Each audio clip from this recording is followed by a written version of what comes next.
Everyone, welcome back to my channel.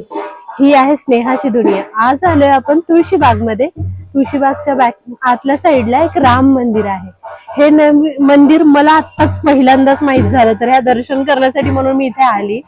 तर इथे साईडला नगारखाना आहे. तिथून इतका छान म्हणजे आवाज तुम्हाला येतच असेल. इतका छान आवाज येत आहे, म्हणून पाय इकडे थरकले गेले माझे. येऊन पाहावं म्हटलं इथं, बट आतमध्ये परमिशन नाहीये. बट इथे बसून मी म्हटलं तुमच्याशी संवाद साधला पाहिजे. राम मंदिर खूप छान आहे, बट आम्हाला टाइमचं माहिती नव्हतं इथं काय आहे. तर 1 ते 4 हे मंदिर बंद असतं, पण जसं जमेल तसं तुमच्याशी शेअर करण्याचा मी प्रयत्न करतेय. बघा तुम्हाला कसं वाटतं. आणि ही जी स्वरांची मेजवानी आहे तुमच्यासाठी.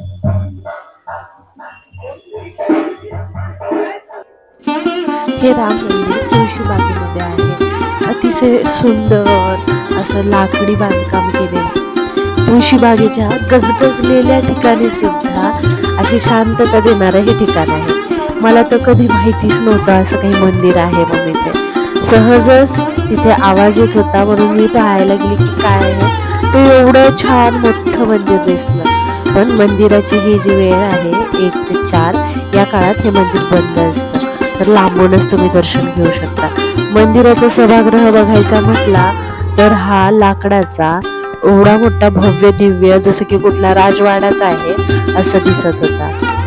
वर लाईट्स, त्याचे छत अशी जुन्या काळाची एक प्रतिकृती वाटत होती. शेजारी असलेल्या मंदिराच्या भरपूर छोटे छोटे मंदिरं आहेत 1-2. हे आहे समोरच हनुमानाचं मंदिर आणि एक महादेवाचं मंदिर सुद्धा तिथं आहे. हे शेजारी जे ठिकाण दिसत आहे, सुरुवातीला मला वाटलं मंदिराच्या संस्थेचंच काहीतरी असेल. नंतर मला कळालं की ही प्रायव्हेट प्रॉपर्टी आहे. लोकांची ही घरं आहेत. किती छान ना. म्हणजे असं एवढ्या भव्य दिव्य ठिकाणी, पुण्यासारख्या तुळशीबाग असलेल्या ठिकाणी एवढे शांत मंदिर आणि त्याच्या बाजूलाच असं इतके छान घरं. तर खूप प्रसन्न, खूप छान वाटणारं हे ठिकाण आहे. मंदिराच्या बाजूला एक महादेवाचं मंदिर आहे, त्याच्यासमोर अशी एक नंदीची सुद्धा मूर्ती आहे. मंदिराचं जे स्ट्रक्चर आहे जुन्या काळातलं वाटतं. कधी तुम्ही या मंदिराला गेले आहे का? मंदिराचा काही इतिहास तुम्हाला माहिती आहे का? मला खरंच कमेंट सेक्शन मध्ये सांगा. मला जाणून घेण्याची खूप इच्छा आहे. मला त्याबद्दल जास्त माहिती नाहीये, म्हणून तितकं जास्त मी मंदिराबद्दल किंवा ह्या राम मंदिराबद्दल काही बोलू शकत नाही. कारण जी माहिती आपल्याला जास्त नाहीये त्याबद्दल बोलणं योग्य नाही असं मला वाटतं. पण मंदिर पाहून खूप प्रसन्न वाटलं आणि वाटलं की शेअर करायला पाहिजे म्हणून करतेय शेअर. आम्ही तिथे बसून असताना काही रील्स तिथे बनवत असताना काही युट्यूबर्स दिसले आम्हाला. तिथे त्यांचे रील्स बनवणं सुरू होतं. बराच वेळ बसल्यानंतर मंदिराच्या कळसाकडे लक्ष गेलं.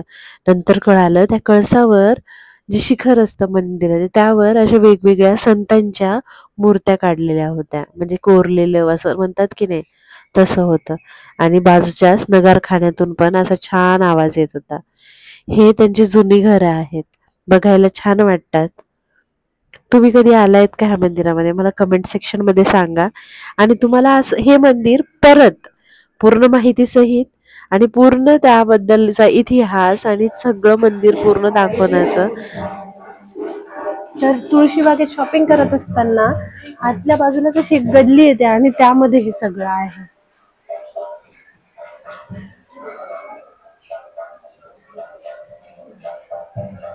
मी फर्स्ट टाइम ह्या राम मंदिरामध्ये आलीये. खूप छान वाटलं आणि सोबतच हे जे म्युझिक वगैरे चालू होतं ना, त्यामुळे आणखी छान वाटत होतं. तर चला, आता ऑलमोस्ट सगळं झालंय आपल्याला.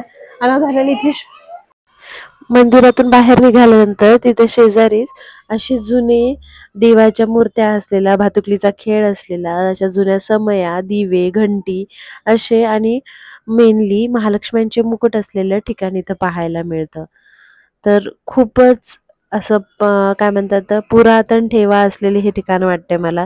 भातुकलीच्या खेळामध्ये पाटा वरवंट्यापासून वॉशिंग मशीन पासून सगळं सगळं तिथं होतं.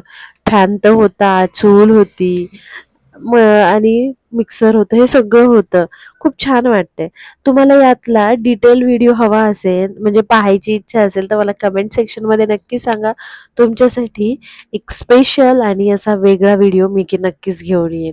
चला तर मंडळी, आता व्हिडिओ संपवण्याची वेळ झाली आहे. चॅनलला असंच भरभरून प्रेम देत जा. आणि हो, माझे व्हिडिओ तुम्हाला आवडतायत की नाही, कसे वाटतंय कंटेंट, हे सुद्धा मला सांगायला विसरू नका. Bye bye.